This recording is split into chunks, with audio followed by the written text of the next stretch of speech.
why, if you know what I mean. But I need to fix my camera here because it seems to be frozen.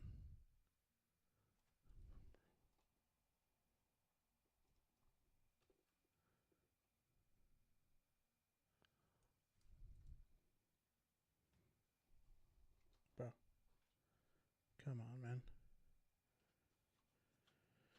Oh my god.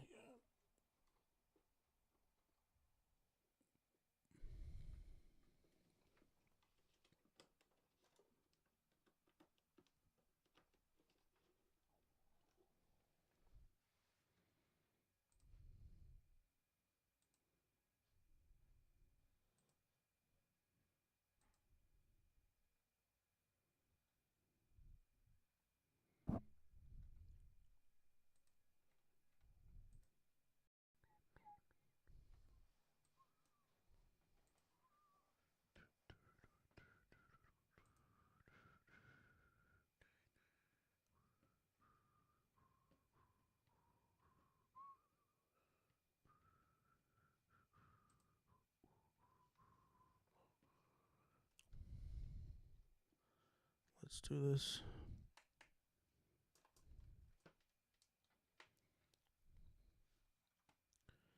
See if we got anybody on the Y.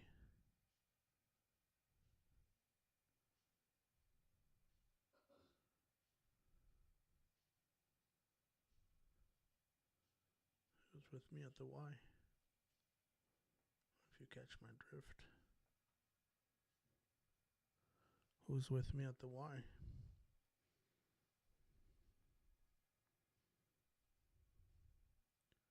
Let's go.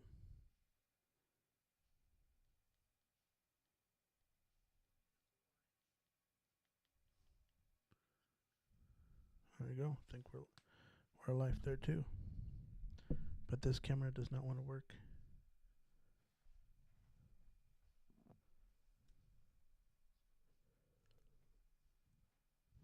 Extraordinary. Let's see here. Brian says extraordinary claims, extraordinary evidence. Scientifically speaking, even your prompt is skew. Life comes from the no life. And I'm a smart atheist. Potato 527. Okay.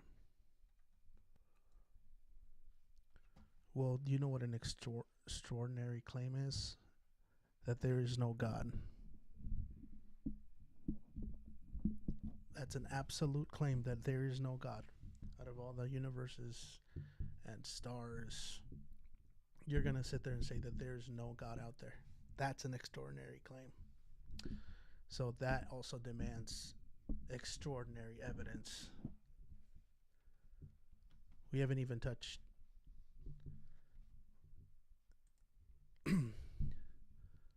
Hey, what's up, Brian? What's up, man? Hey, what's up? Give me a moment. Okay, I'm gonna fix my audio here real quick. Appreciate it. Let's see here. Can you talk? I can, yeah. I can't hear you from my audio. Give me 1 second. I'll mute and unmute, see if that helps. Yeah, it's actually my audio. It's coming out of my computer, and I don't want it to because then it'll echo. But let me fix that here. Here it is. Okay. General settings.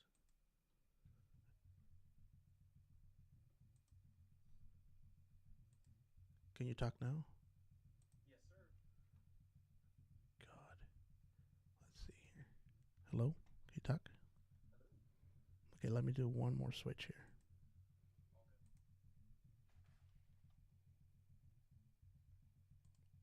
good. Okay, how about now? How about now? Okay, cool. I can hear you. There's no echo on your end, correct? No, sir. Okay, and also can the chat hear you? Let me see who we have in the chat. I don't think we have anybody else, but all right, cool, man. What's up? Hey, okay, so I'll just start with, first of all, I didn't say that there wasn't a God. What I said was extraordinary claims require extraordinary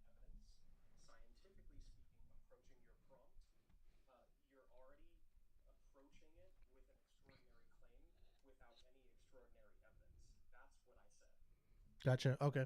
So your claim, obviously, the contention is that there is no God, correct? Or I'm sorry, No, no, you said there is a God, but I'm already starting off with a um, what is it called?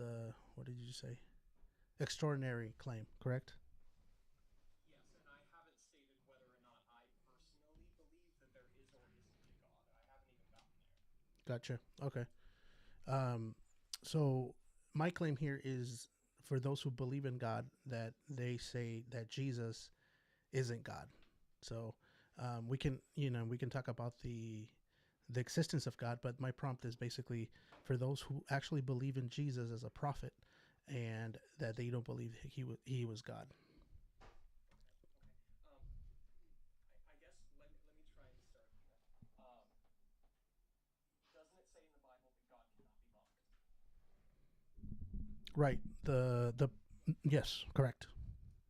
Okay, so if then in your comment section I blatantly mocked the Christian God, how is that possible? What do you mean? I mean, you can mock God Himself.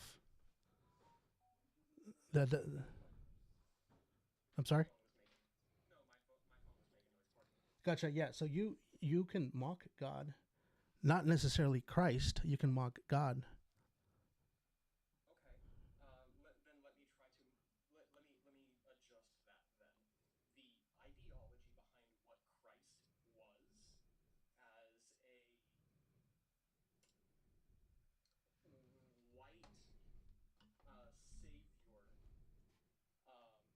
completely unfactual, completely unfactual.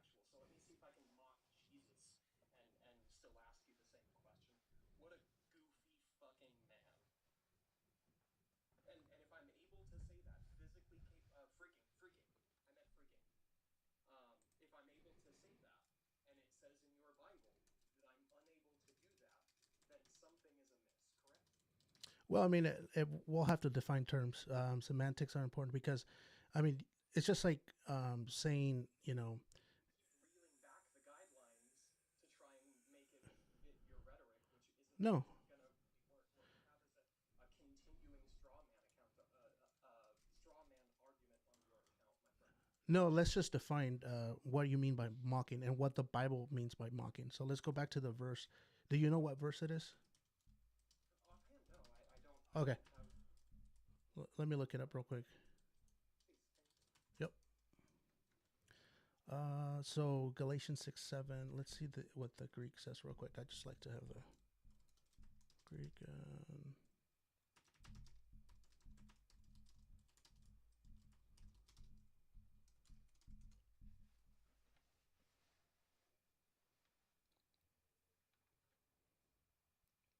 God, have you ever had Chrome like switch your search engine to like Yahoo? It's so annoying. I don't want Yahoo, man. I want Google. Give me one moment. I hate it when it does Yahoo, and I keep on sending it back. Change Google, bro. Okay, totally throws off my searches here. Give me 1 second here. There you go. All right. So text analysis for Galatians 6:7. Um, gotta pop up there. Okay, so not to be misled, God not is mocked. Um, make it tie whatever is mocked. Give me 1 second here.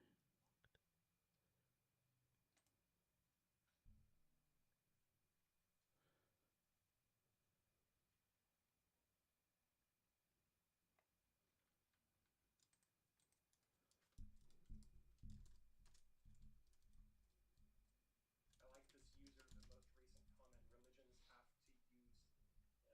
Religions have to use to oppress. I like that comment. Religions have used to oppress. Yeah, the phrasing on it, but I think I get what they mean. Yeah, I mean, Religions using to oppress. right.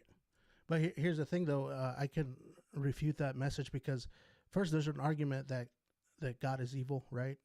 And that God, all God is not love. So if God is evil, then why do we use why do you use an argument that God is evil when we actually say that God is love? So one of the two is God love or God is used for oppression. There's always going to be a contention there. I could understand how those with um, I'll say your contemporary faith would believe that God is love, and I'll even open the door a little bit more and say that I used to be a believer and I used to believe the same thing. The thing that really got me about it, I'm not going to get crazy personal, or I won't start attacking, I promise. But do you have kids? Yes. Okay. So let me put it like this: if you create, um, how do I phrase it? An existential, eternal punishment for one of your children, and tell them, "Follow me by faith, or I will impose this punishment on you." Who created hell? God. God. God did. And so he is also creating the means to subject humans to such a punishment that is past human comprehension, while being the one completely aware of what it would take to convince every single one of us of his existence, and how the, does that kind of look a little bit wonky to you? If you're imposing a punishment on your kid that is more than like 5 minutes of timeout, if it's an eternity of timeout, and you also create the condition to send them there, are you not the one who is creating the oppressive system? Yeah, it's a good question there. So let's just take the same analogy, right, or the hypothetical. So if I was to create, let's say, a dungeon, right, where I go in there and I think it's a good dungeon for me to live in, but then I find out that I'm trapped in there, and then I created it, I suffered, I come out of it, I have my children, okay, and then I tell my children, don't go in there. I created it. It doesn't mean that I prepared that dungeon for my children. It just literally just means that I know that there's evil in there, and I can warn my children not to go in there. Same thing as me warning my children not to take any substances, right? Now, right. I So, completely understand the yeah, argument, but in the book it states that God did create hell. So if we keep for this within context, yeah, then but you got to understand, created he a child. he created it for the devil and the demons. They're a team, my friend. If you read through the Bible, Satan works with, not for, God. What do you mean? What are you talking about? They're a team. He was his highest worshiper, my friend, and then he created the place that he sent Satan to rule. Oh no. If they were adversaries, why would he create a place and not send him as a subject or as someone to be punished, instead of creating him as the ruler of that place? Yeah. So To me, it's really the word it's wrong. yeah, the word itself, devil, it means adversary. So they definitely are adversaries. They're not working together. So God created this place for the devil and his angels. Now we were given the chance to choose whether we want to follow God versus the devil, right? So, can I ask you a question? Okay, so if you were to ask your if, I don't know if you have a girlfriend, right, or whatever your choice might be, if you were to ask your what do you call it, your loved partner, um, if you were to force them to love you, what would you rather have? Have them tell you that they don't love you and then call it good, or say, if you don't love me, I will not let you go and I'm gonna keep you in my house forever? What would you do? Just out of that question. From that, me as a human, I would say I would prefer not to impose myself or my own views on another Exactly. person for my Exactly. existential faith. Exactly. So you would want that person to tell you that they love you based on the true love that they feel for you, correct? Not based on who you are. Not based on who you are, not based on how much money you have, not based on whether you are tall or short, correct? You would love them to show you the true love, right? The same thing with God, right? God is not asking us. He's not saying if you don't love me, you're going to go to hell. No, going to hell is the default of the rejection of God. So he is not sending you to hell. He's basically allowing logic to exist by you rejecting good. You're gonna have evil. That's just logic. So it's not that God is choosing to send you there. You're just deciding to turn off the light. That's it. Okay, interesting question. Just because it seems to be a part of the discussion that I'd really like to clarify your thoughts on. Um, Yep. are you familiar with that North Sentinel Island? No, I don't think I've heard of it. It's basically the last untouched tribe by outsiders. Okay, Yep. if these people have no idea who the Christian God is, they die. In your opinion, do they go to hell? Oh, definitely no, no, because ignorance is not a worth punishment. So if you're ignorant about something, that yeah, you're not gonna. Why would God, make you suffer? I think the rest of us who have opinions like I do, it's the same exact thing. I am ignorant to the evidence, the proof that this God exists, is good, is anything more than it's a book, friend. I think you might. I think it's a book. It's an ideology. It's a thought. Not where's. Okay, let me reel back. Yeah, My original question: what would be a piece of undeniable evidence that your God exists? undeniable evidence would be physical and testimony Uh, of the resurrect. word of mouth is not evidence. I Yeah, think that might. this it is. It's a way we define evidence. Oh, okay. Yeah. Um, I think I think the disconnect is going to be this. Um, I strive and work very hard in my life and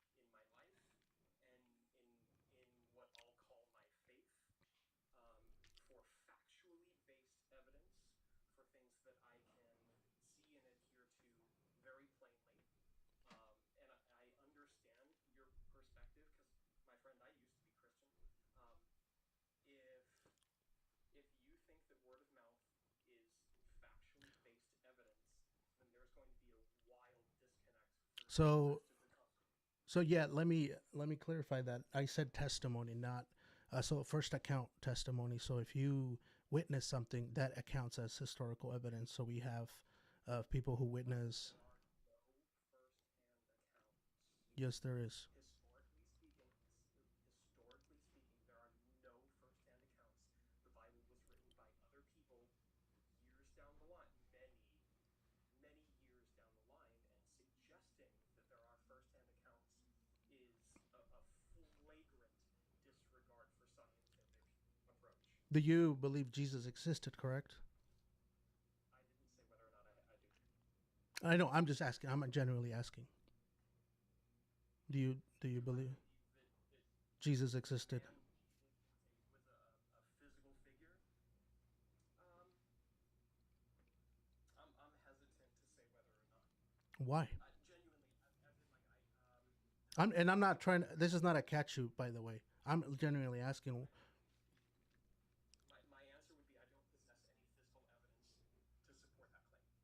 Okay, is there anybody else during that time that you believe existed? As far The only thing that we have to go off of as far as the subject is a work of literary fiction. So no, so no, You mean nonfiction? What do you mean fiction? Yeah. nonfiction. Okay. I Yeah. appreciate that. Yeah. No problem. So yeah. So it's the same thing. So for example, we have Mark, Luke, Matthew, who actually had first account witnesses, who were first account witnesses of Jesus's life, that wrote these books. And obviously, we have to take into account as well that during that time, the literacy level of people was illiteracy level. I'm sorry, was so high that it was almost impossible for just a common man to write a book. Even atheist scholar says, what's his name, Barton. if you read the book Misquoting Jesus, he actually says that he can go back and trace back to where Jesus, lived. And during those times, we had a lot of people who didn't even know how to read or write, that they had to get other people to actually be there to proofread everything that was being written in a way that today, obviously, we have, technology to help us write. But back then, writing was such a thing that they had to make sure that there were no errors, that there were no copyist errors and things like that. So the fact that it was so scarce to be able to write tells me that writing had to been something of high importance during these days. So the only ones that would have would be like Paul, because he was educated, right? And then we would have two apostles, and then the two witnesses like Mark and Luke, who were not apostles but were actually writing these documents. So think about this. Okay, so we actually today we claim things that are true that happened in history when they were actually written down more than 100 years after they happened.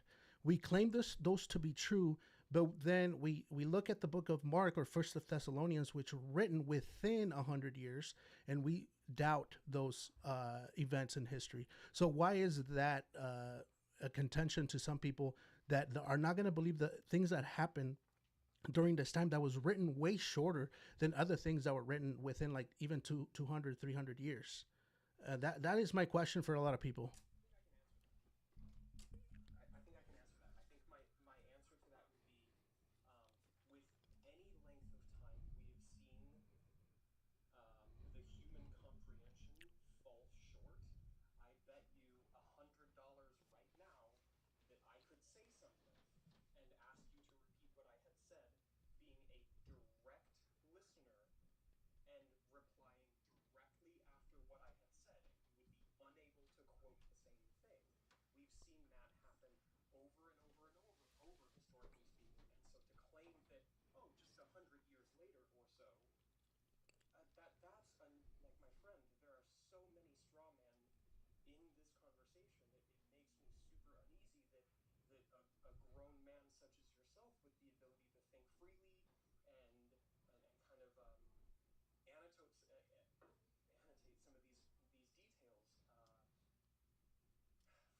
friend, it leaves me a little baffled, and I think that I'll out myself. Here's the truth. I think that if we continue feeding into some of these ideologies, believe what you want, my friend. But if we continue to have arguments with so many straw men, with so many logical fallacies built into them, that it, no wonder, um, no wonder the Christian faith is losing people. No wonder We're that definitely we're not definitely not losing people. It's the biggest religion in the world. What do you mean by that? It's not losing people at all. I mean, we have people who are under like a deconstruction. I can see that, people were traumatized when they were, small, and they were forced to go to church, and now they're trying to deconstruct Christianity. But for years, we have seen that Christianity has played a great role. If we look at the book called Dominion, right, it talks about how literally Christianity invented the modern concept of hospitals because of the Christian preaching, right? So if had it not been for Christianity, maybe another religion would have picked it up. you have a way to cite that? Oh yeah, definitely. I have sources. I mean, if you actually go to Wikipedia and literally go to hospital. You're citing No, no, Wikipedia. no. No, no, no, no. Hold on. I wasn't done. Hold on. I wasn't done. There's resources. You never been to Wikipedia before? I can edit Wikipedia. So Bro, can you edit a resource? Can you edit a resource? A resource? Oh my god. Okay, let's go away from Wikipedia. I was getting a resource from there because at the bottom there's resources where you can see the history of hospitals. So let me get you a better one, okay?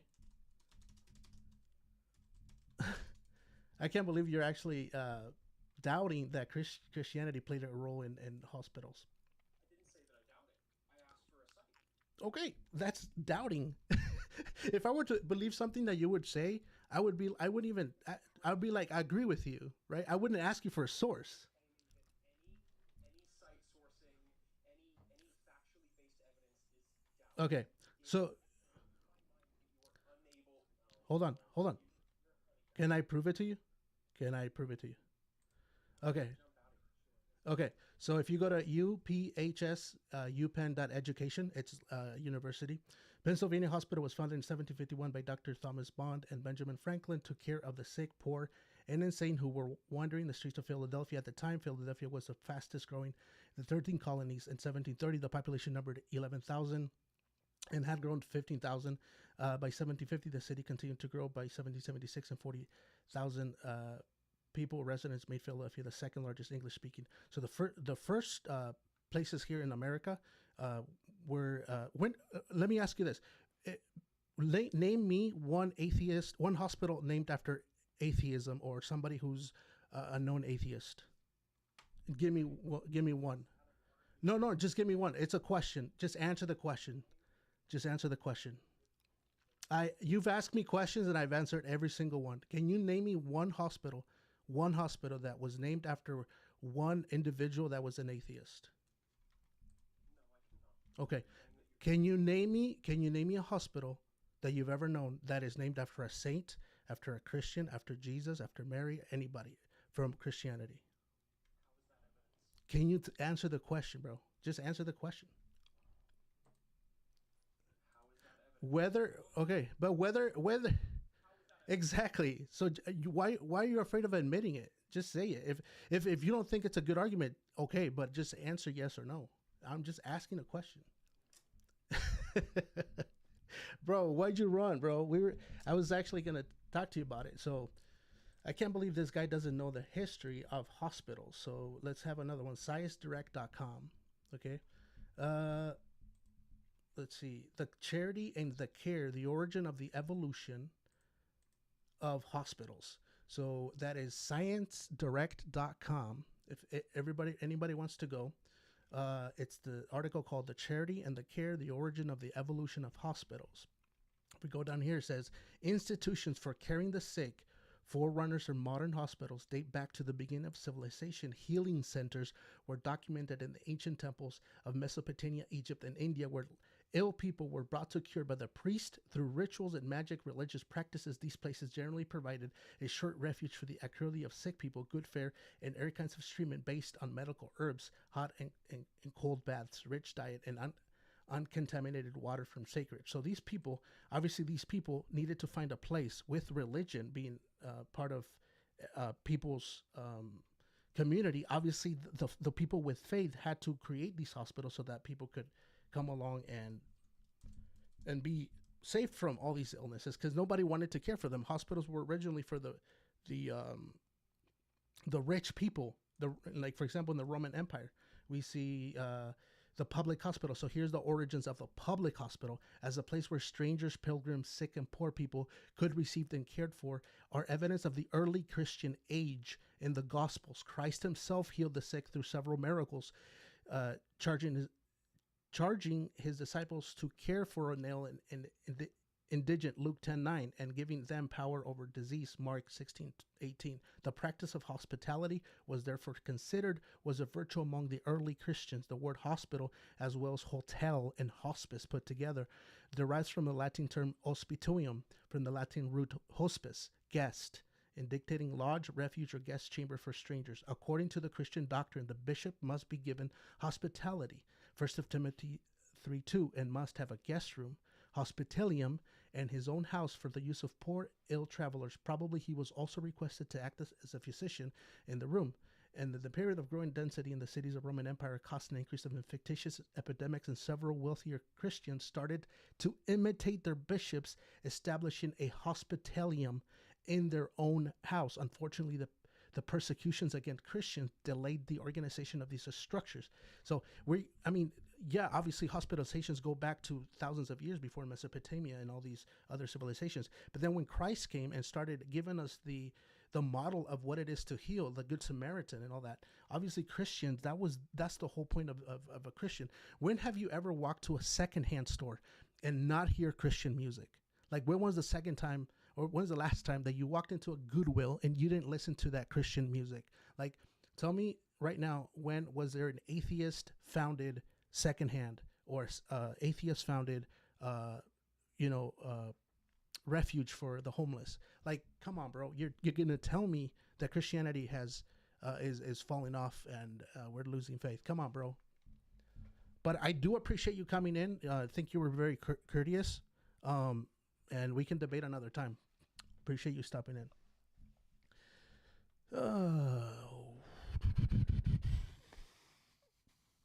Are we live on the Y?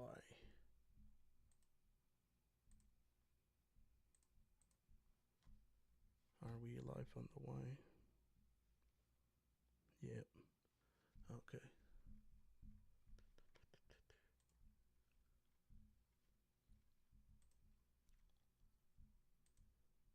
Okay, so what's up, everybody? Over here, this camera.